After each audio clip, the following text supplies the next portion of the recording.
What's really cool is when you start naming your emotions, it actually allows you to examine them and be creative around it and make that conscious choice.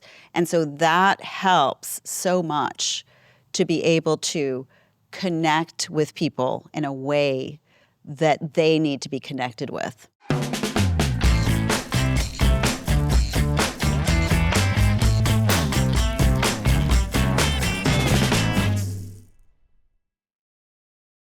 Welcome to the Thrive Podcast, where we dive deep into tech entrepreneurship and strategic growth. I'm your host, Bill Potter, founder of Thrive Advisors, and I'm here to guide tech-led founders through the maze of challenges on their journey to maximizing enterprise valuation. Whether it's scaling your team, navigating market shifts, or unlocking new revenue streams, we'll explore actionable strategies and insights to help you thrive in today's competitive landscape. So join me as we uncover the secrets to strategic growth and success in tech startups. Let's embark on a fascinating journey into emotional intelligence and leadership with Daphne Bernicker, CEO of HumanAIM. With a background in organizational behavior, she fosters high-performing leaders and organizations. Daphne's pioneering work reveals how individuals motivate themselves. She has guided Fortune 100 companies and facilitates transformation of people, teams, and organizations. As a Vistage chair in both Houston and Denver, she extends her expertise to leaders seeking growth. Welcome to our podcast. Bill, thank you for having me. It's a pleasure. It's a real honor, too. So, what initially drew you to the field of emotional intelligence? I first heard about emotional intelligence as a concept, 15 years ago. Mm-hmm. And I just was fascinated.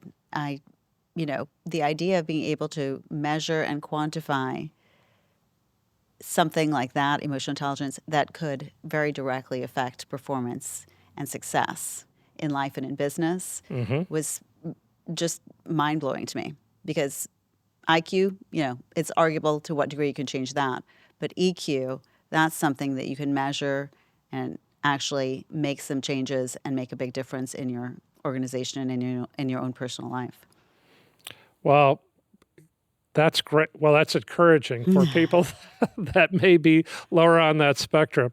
Please, if you can, provide a brief overview of EQ for our viewers who may not be familiar with the concept, or if they are, and they are, they have areas for improvement in that area.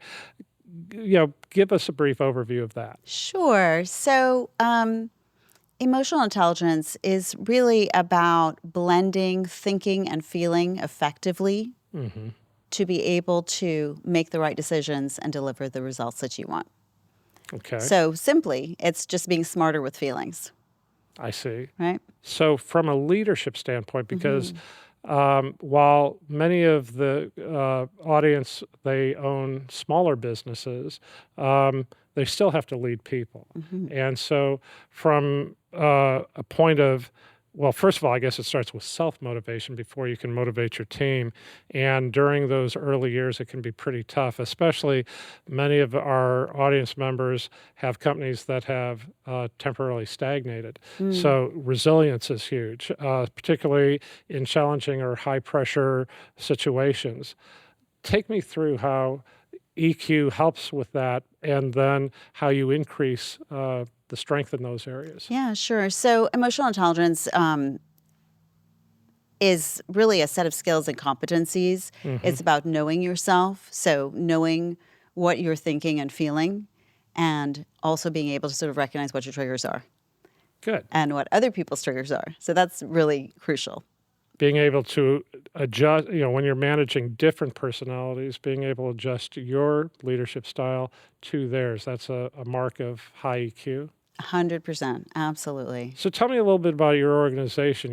When you come into an organization, I imagine you do an assessment, then you begin doing some levels of remediation or training. Walk me through that whole process. Yeah, sure. I mean, I typically get brought in when the leadership, realizes that things are not working as they should. It should be a team, but it's a bunch of horses pulling very strongly in different directions. And that's a waste of everyone's energy and emotion and time and money. So when I come in, typically what I like to do and what I think is most beneficial is to assess. That's what I love about this is you can actually get a sense of where are the places that we can grow, where are the things that we do well, and how can we build on that. So we'll do an assessment of oftentimes the leadership team. We can do self-assessments and also 360s. Also, we can actually take a look at the organization as a whole. How healthy is that? How engaged are people? How well are they working together as a team? How are they driving productivity? How are they managing their clients? All of those things. All those things are very important to the success of an organization, and they're all part of EQ, right? And then from that, that's what's going to drive the future success of the organization. So we'll take a look at that, and then we know where to start. And oftentimes, the best way to start, frankly, is at the top, or pretty close to the top, because if you can get the leaders acting in a way that is emotionally intelligent or increasing their emotional intelligence so that they're better able to communicate with, engage, motivate, inspire, and lead, then that is a huge trickle-down effect. So we'll start with the leaders. We'll do assessments typically. We'll also, as a result of that, come in and figure out, okay, where are the coaching areas that we need to work on? Bring in, kind of do the coaching, add workshops. A lot of times what I think is most helpful is one-on building trust. That's like the first place to start, because without trust, it's really hard to run an organization successfully. It sounds like you're coming in there to work with the team. What happens when there's a senior level executive that really has low EQ and it's being disruptive? I mean, are you brought into situations to deal with specific individuals, or is it more team? Or I see. Yeah, it can be the case. I think it's important in that situation for that senior executive to understand it, and for it to be the understanding that I'm not coming in as a cover to get rid of that person. Right. We're coming in because we know that this person has high potential, and we want together to be able to help that person be more successful and help the organization be more successful. And when it's put like that, pretty much people are pretty excited to get to work with me. So what are some of the common misconceptions about EQ? Oh my goodness. When I first started doing this, I remember telling someone about EQ and emotional intelligence, and they said to me, "Well, isn't that an oxymoron?" So I think it's an oxymoron to assume that you cannot be intelligent with emotions. And I think importantly, people don't realize that they can not only know what their emotions are and know what their triggers are, but also that they can change those emotions. Right. To suit the situation, to be able, like we kind of talked about earlier, to be able to be able to bring people together alongside and move with. And the thing about leaders is successful leaders are good at setting the tone for the emotions. Right. So, as for example, can we just play a little bit with the choosing the emotions? Sure. So background, because I know this is kind of a techie audience. Emotions really are chemicals that are emitted in response to a perceived environmental stimulus. That's all they are. Right. And so as a result of that, we've got these emotions, chemicals in our bodies that cause us to think things and do things. The opportunity then is to take hold of that and do what we and go in the direction that we want to go.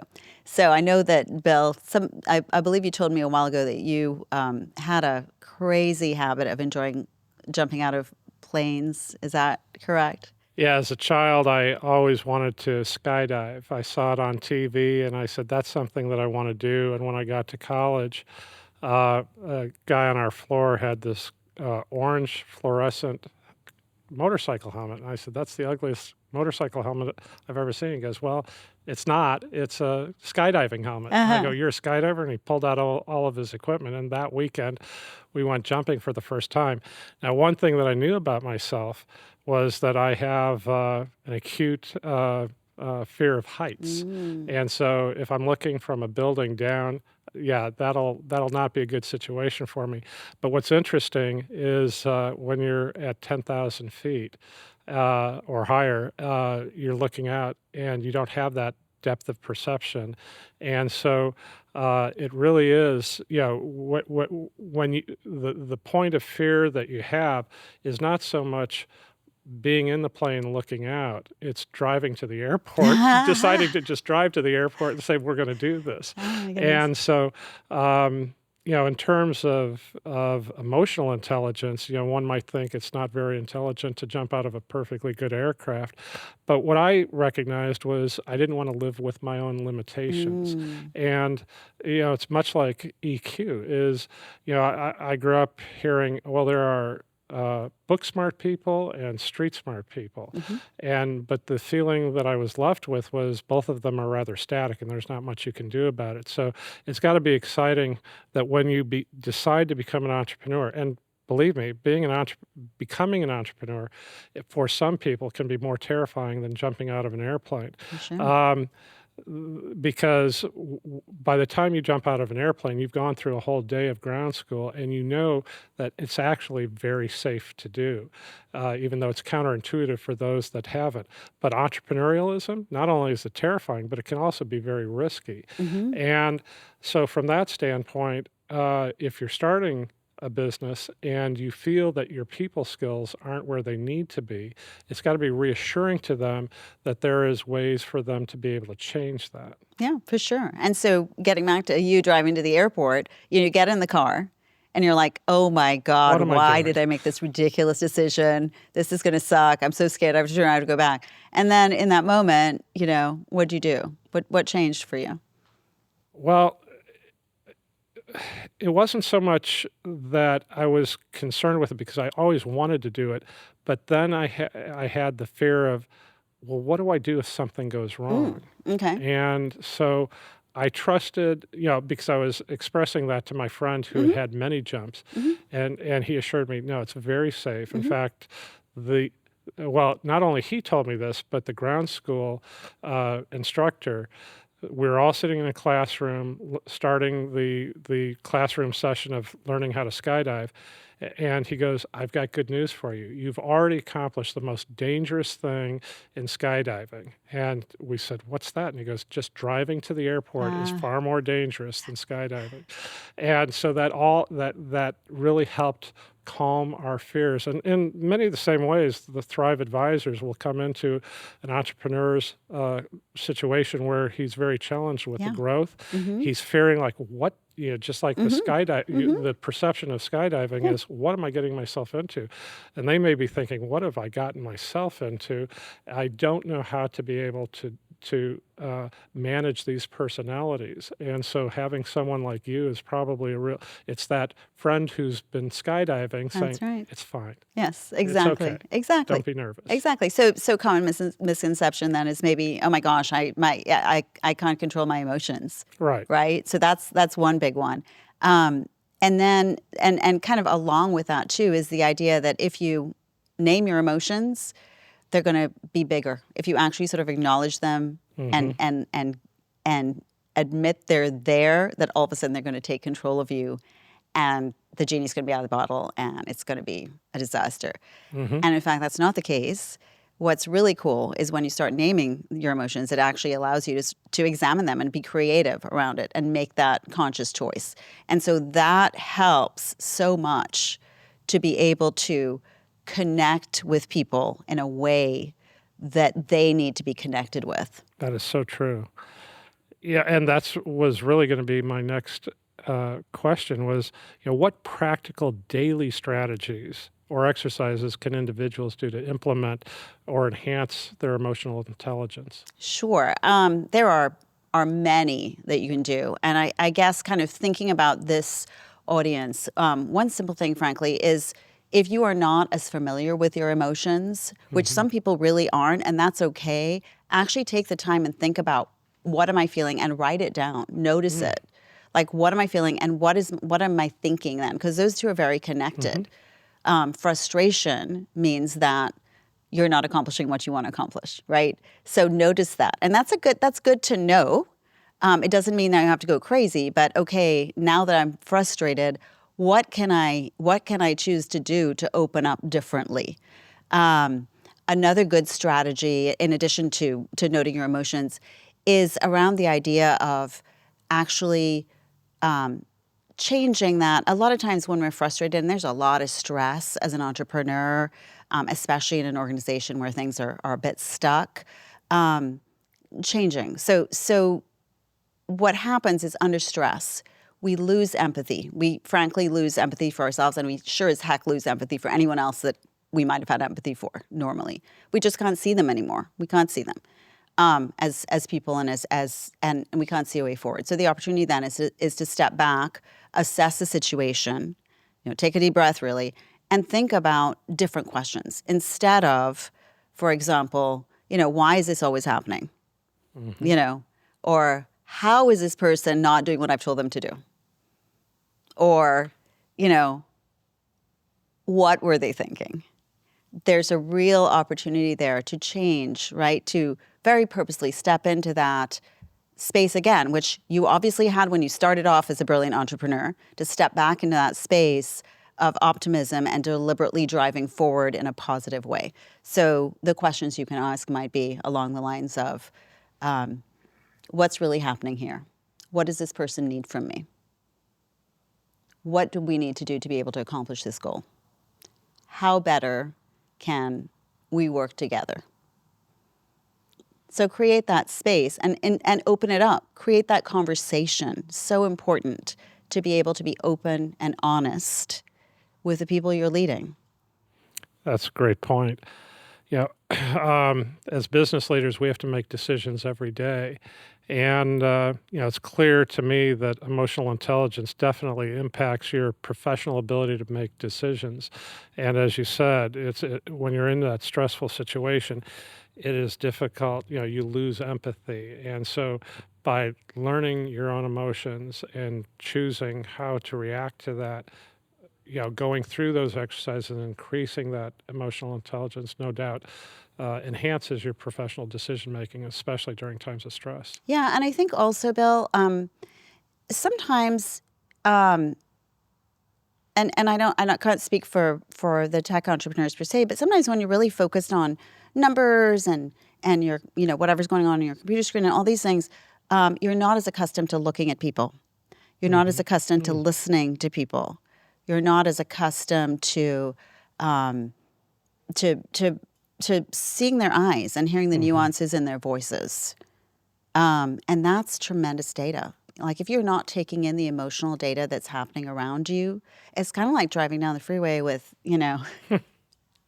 so your sunglasses on at night or something. It's not good. It's not a good situation. So the opportunity then really is to focus. And there's some things you can play with this. I mean, you can actually go online and look at faces and kind of and quiz yourself on, with this face, what is this person feeling, and see how accurate you are. So little pieces like that, so you get better at understanding and connecting. And then the nice thing too is, as a leader, once you navigate into that emotional space you want to be in, you can really influence others. So you take that opportunity instead of, we've all had this situation. You walk into a room and someone there is having a bad day and everyone's now having a bad day. As a leader, you have the opportunity, instead of getting hijacked into somebody else's bad day and jumping on the bad day wagon and racing off there, into the hills, you have the opportunity then instead to turn that wagon around and create a completely different feeling. And that's huge. And that's probably what got you there. That's probably what drew people to you in the first place. Is that excitement, that, ability to bring people in. And sometimes I think people, when we get stuck, we lose that. We a little bit start doubting ourselves. Oh, there's no question. Building solid relationships. Well, first of all, I've seen executives that are toxic or low EQ, and they have really strained relationships with their colleagues and with their subordinates. But we know, generally speaking, that high EQ tends to build strong relationships. Can you share some insights as to not just healthier relationships, but more productive relationships with high EQ? Oh, sure. So, you know, having high EQ, again, it's about knowing yourself. It's about being able to choose effectively. It's about being able to motivate yourself in a way that is going to give you energy and give energy to the people around you.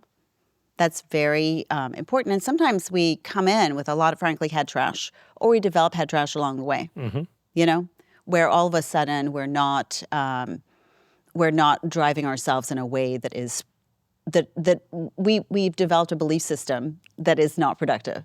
So the opportunity to sort of step back and notice, what am I actually believing about myself and my place in the world? How is that serving me or not serving me? What am I bringing in from someplace else that has nothing to do with it?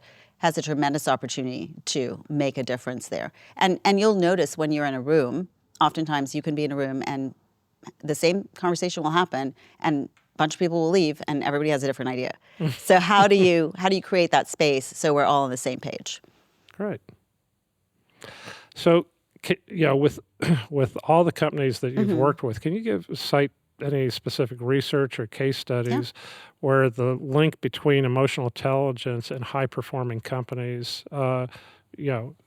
exist? Oh, sure. There are, so many studies. At this point, it's well documented that EQ is in general twice as predictive of performance success, both personally, in whatever way that is, and even your health, and in your business, as is IQ.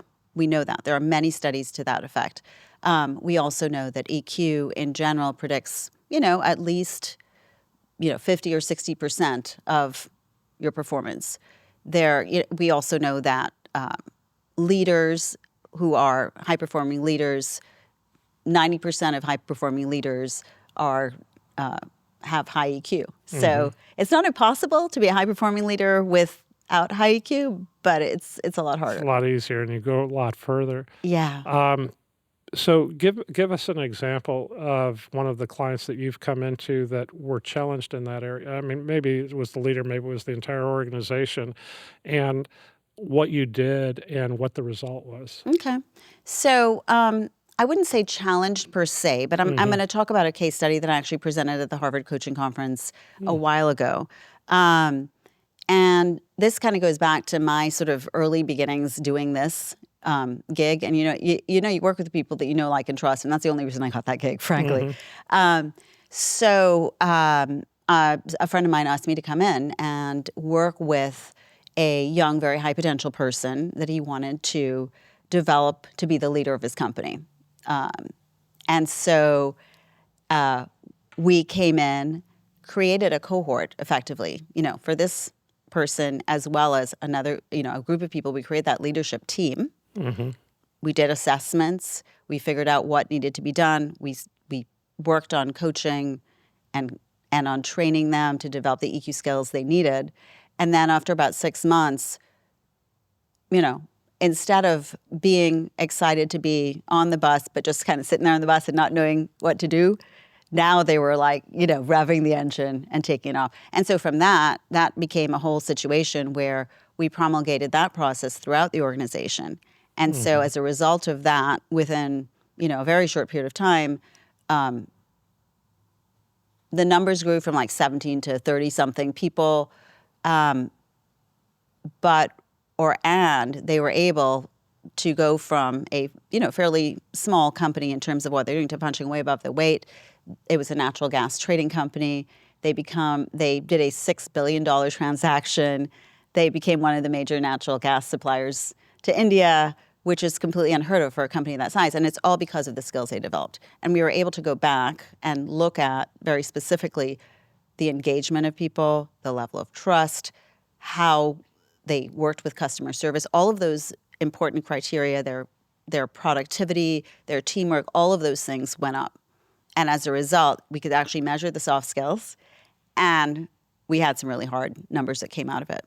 So that's a really that was very rewarding, because that young leader then went on and became president of the company, and it was tremendously successful. And actually, he's still in our group today. Wow. And is, as you know, just an incredibly inspiring person and doing his awesome new startup. So that's terrific. Yeah. So, Thrive works with companies that are technology companies, oftentimes SaaS, even AI. And we had a speaker come into our Vistage group talking about artificial intelligence. So, now we're not just dealing with IQ or EQ, but now AI. And so in the field of emotional intelligence, because artificial intelligence has helped in so many areas. And a recent podcast guest that I had, Dr. Ron, who is leading the integration between healthcare and artificial intelligence. And one of the things that he brought up during our episode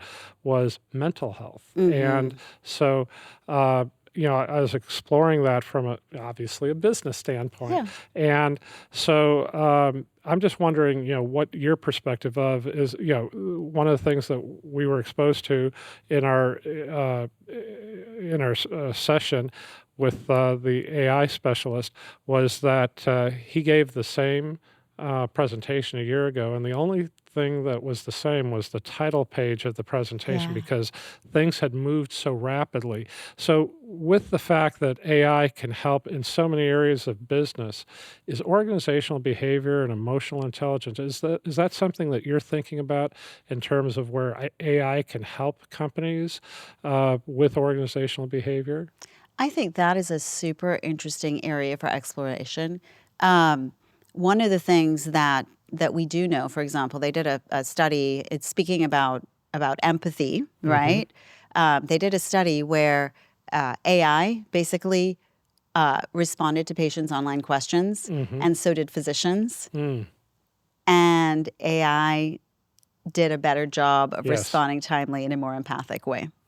So you're absolutely right. I mean, there is a space where this huge mental health crisis that exists in our country may be able to be addressed by not a person, but, an AI, a bot. How does that play into the field of emotional intelligence?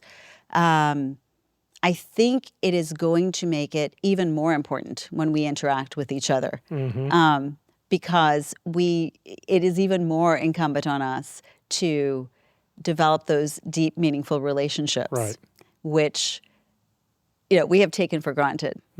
But we don't have a lot. And with COVID, with everything else that's happened, there's a lot of distance work. So how do you manage to, frankly, connect with people, to motivate people, to be motivated, to stay on task for what's most important to you? And that's accessing your emotional intelligence. And we'll see, what tools can be made of that. But I'm fascinated to see what happens. Great. Well, one last question. Looking ahead, how do you envision the role of emotional intelligence evolving in the workplace, but more even society as a whole? Before COVID, I think maybe 20 to 30% of companies thought that EQ was important. And post-COVID, that number is more like 70%. And I think that trend is going to continue, because what happened in COVID, what we saw was something that people really hadn't acknowledged, which is that emotion is everywhere, and in the workplace, it is there. And so now we've acknowledged that that's very important. How do we manage those emotions? Because the genie is kind of out of the bottle, but you have to be able to effectively work together. And so how do you do that when you're at distance and when someone is, you can't hear the tone of the voice necessarily, you can't see their faces. Importantly, being able to exercise your emotional intelligence instead of shooting off that email. Being able to really deeply connect when you have those touch points, and being very intentional about connecting. So creating a structure, a way to continue to be able to influence each other and grow together and be in sync. Because again, we go back to kind of the beginning where we started, like when you have a bunch of really strong thoroughbreds pulling all in the different direction, you're not really going to go anywhere. So important to be able to bring those thoroughbreds together even at a distance. One more thing. Yeah. In my former business, message broadcast, we built a great culture at the company. And, one of the things that most tech entrepreneurs have before they sell their first company is that that's all they're thinking about is how do I grow? How do I grow to my next client? How do I exit this company profitably? And I can tell them without question, the most special thing for me was the relationships that we had developed, because that stays with you, and the rewards of those long-lasting friendships and relationships that we've had. What advice would you give to our audience that are looking at it from the other perspective of just trying to have that first successful growth experience and exit the company, when they're looking at it from the beginning process? And, certainly we all understand the importance of building that culture and those relationships. What advice would you have for them as they're just starting out? Um, really think about what your company and these people mean to you. Because yes, certainly it's about the profits, right? That's why you're in business, is for the profits. We know that you're going to have much more fun if you enjoy working with people. We also know that people who are highly engaged are much more productive. Right. So being really conscious about not just what drives you, but also really noticing what other people care about, what drives them. Yeah.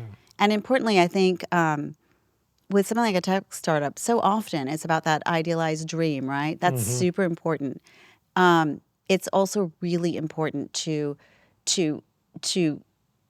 drive towards that dream and be aware of what's going on around you so that you can bring people along with you, because those are the people who are going to help you get there. And then you can all celebrate.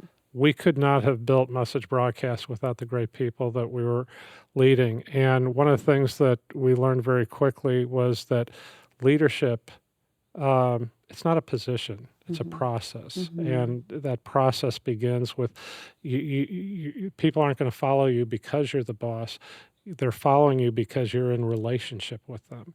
And that really takes emotional intelligence. Yeah, absolutely. And that's so beautifully put. And then also the cool thing about emotional intelligence is it's contagious. Yes. Well, thank you. Thank you for all your insights. And thank you for tuning in today to today's episode of Thrive Podcast. I hope our discussion with Daphne was insightful, practical, and applicable to your entrepreneurial journey. If you found the value in today's conversation, please like, comment, and subscribe, and share the episode with your fellow entrepreneurs. Your support enables us to continue bringing valuable content to the community. Until next time, keep thriving. Thank you. Thank you, Bill. Great insights.